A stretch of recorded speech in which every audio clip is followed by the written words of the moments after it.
Kia ora 10. Here are two relational questions from the JAF practice on geometric reasoning. There are two things I want to emphasize in this video.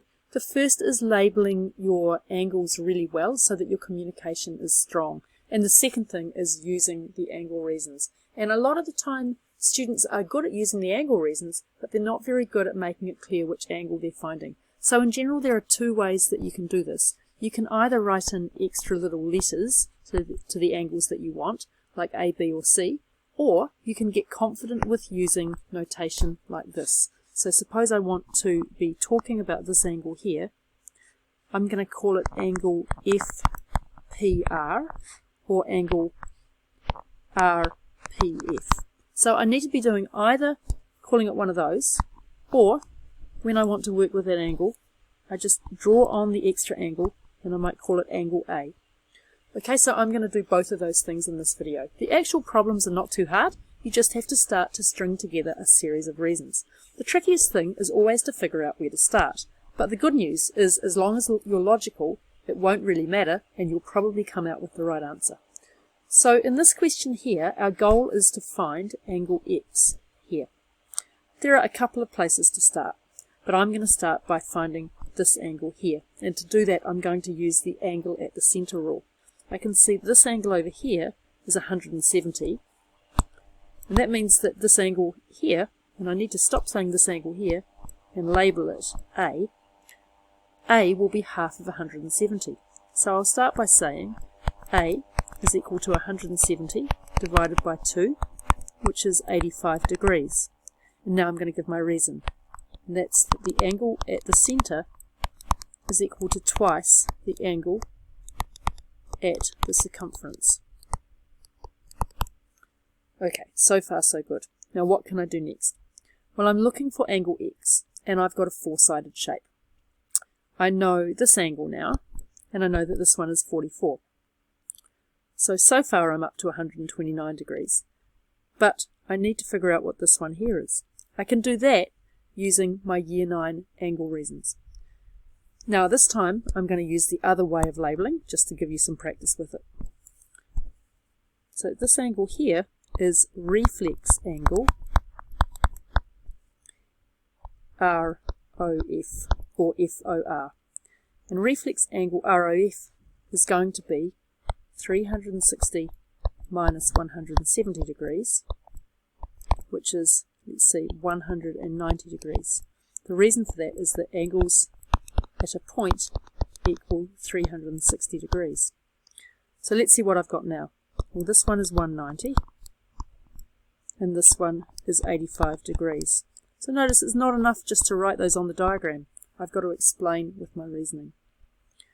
So if we add up what we've got, we can say that X plus 190 plus 44 plus 85 degrees must equal 360 degrees. That's because I've got a quadrilateral, and the angles in a quadrilateral add up to 360 degrees.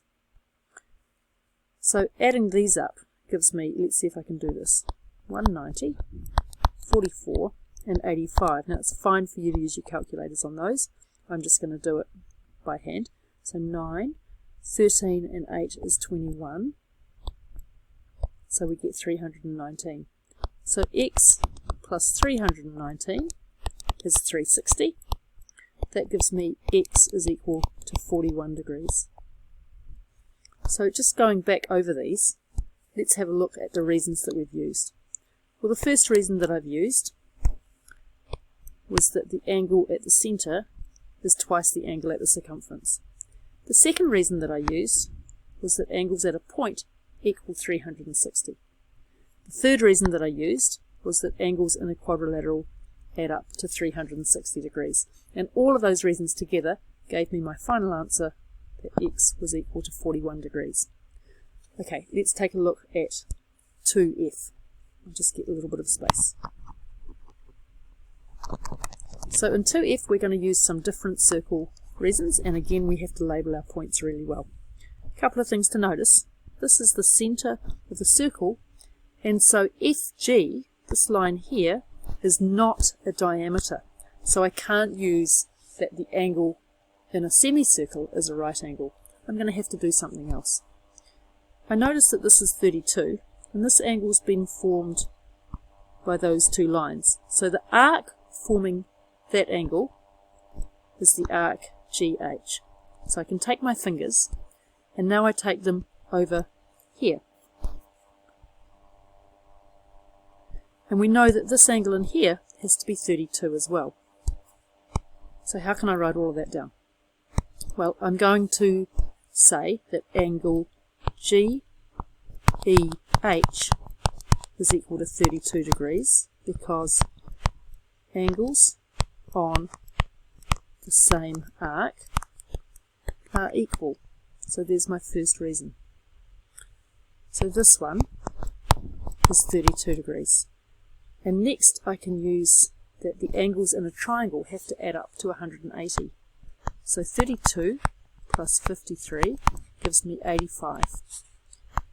85 degrees plus angle GJE equals 180 degrees.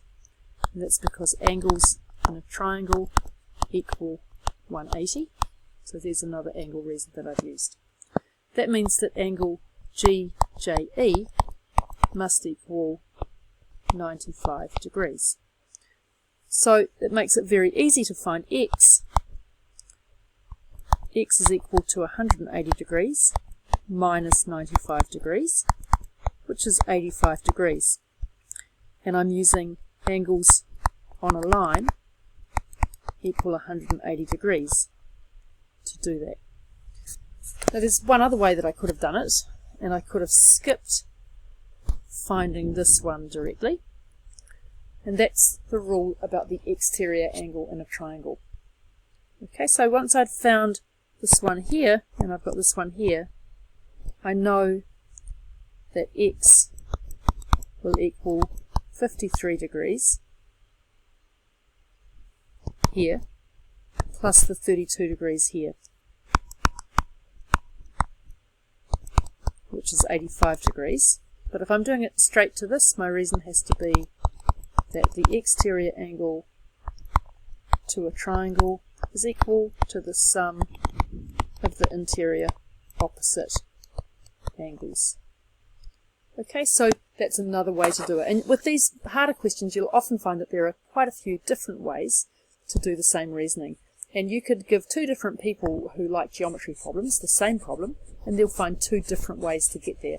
All that matters is that you're labeling well and that you're giving all of your reasons. Remember that the most common reason that students forget to give is this one here that we use over and over again, that angles in a triangle have to add up to 180 degrees.